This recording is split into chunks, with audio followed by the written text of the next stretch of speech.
Hi, I'm Sherry Pierce, and today we're having a Knitsamazing adventure. We have actually left my usual office and we're out and about. Today we're at our local yarn shop, Yarn Cellar in York, Maine. This is a super yarn store and it just moved to a new location this week. So we decided that we would stop in and check it out and at the same time have today's edition of Knitsamazing. So I would like to introduce you to my new friend here, Linda Bloom, and she is very involved, actually she's it, for, for a charity called Knit for New Hampshire. So I'm going to let Linda tell you a little bit about Knit for New Hampshire and how she got started with having hats knit, I believe is the first thing. Go ahead, Linda. Hi, how you doing? We started Knits for New Hampshire, I think in 2013, I'm not really sure. But I've always wanted to knit for charity.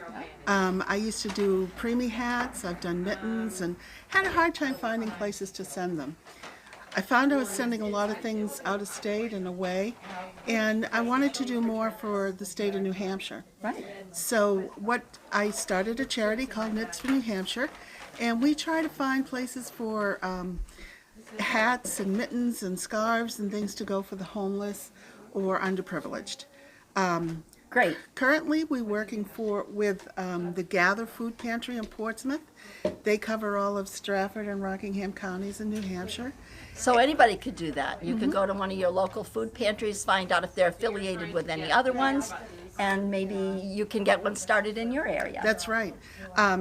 Another good place to check is WIC. York County.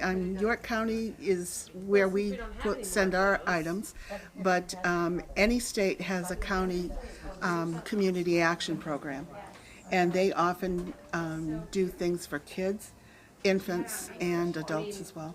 Oh, great. All right. Now, Linda brought some samples of some very simple hats that she's used patterns for to make hats. And they are adorable, so you're in for a treat here. You don't have to look at my knitting today. You can look at some wonderful knitting that we've had donated. My friend Amelia makes a lot of kids' hats, and it's a very basic pattern. It doesn't have to be anything fancy. Your yarn can make it fancy or nice and fuzzy like this one. Another one what we do is this is one of our adult hats. Isn't this beautiful? And it's all because I think I need yarn. that because see that would just work really well with my little cowl thing that I just made. I'm ready for winter. You're ready to go. We also oops, some kid just lost that hat. We also do baby hats and sweaters and mittens and booties and things for a community WIC program here in York County.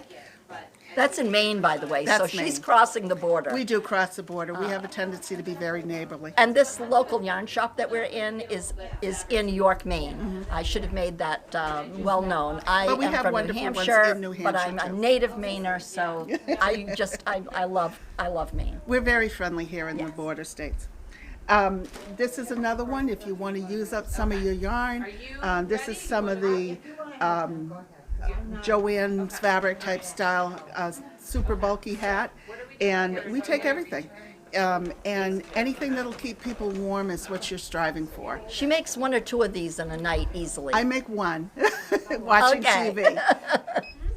Oh, and I want to show you this. This was really cool because this is one of those purchased pom-poms, and I don't know if you know that they actually snap on.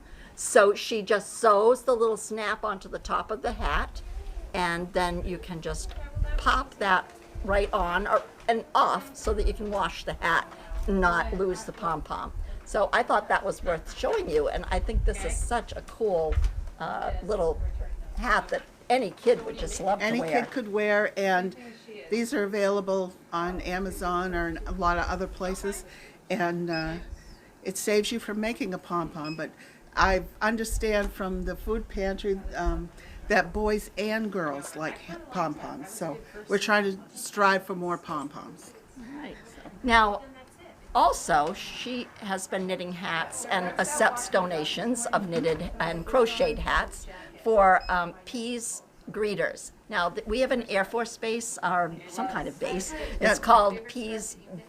It used to be an active base, and pretty much now I believe it's pretty heavily in National Guard. But they have greeters who meet each service person as they're coming into the country, going out of the country, and you can tell a little more about it because you actually go. They do. They're a great group.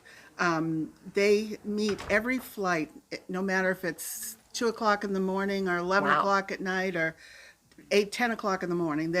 They meet every single flight, and each person going through is if they have coffee and donuts and cake. Everyone's offered a hat. They have many knitters that do simple hats for them, and the airmen can take whatever they want for a hat. Sometimes they have toys for the children.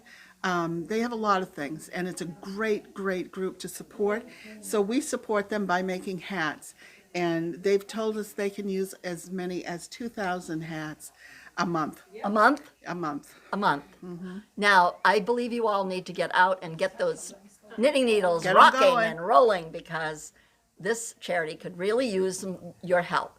They just gave away 475 hats last week to a mobile food Pantry. And so they are ready to take on a lot more hats and mittens and gloves and blankets and Scarves, scarves, whatever you have. whatever that you like to knit. And one of the really nice things about this charity is they're not picky about what you knit with.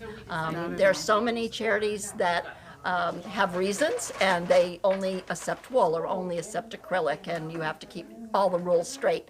But with this charity, you could just knit and knit and knit with whatever you have in your stash, or go out there to your local yarn store and go crazy. So it's been great to be with you again. And again, this is Linda Bloom with Knit for New Hampshire. Thank you for allowing us to be here today.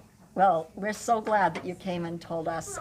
I actually invited her to come and meet with a group of friends that I knit with. And we call ourselves the Panera Pearlers.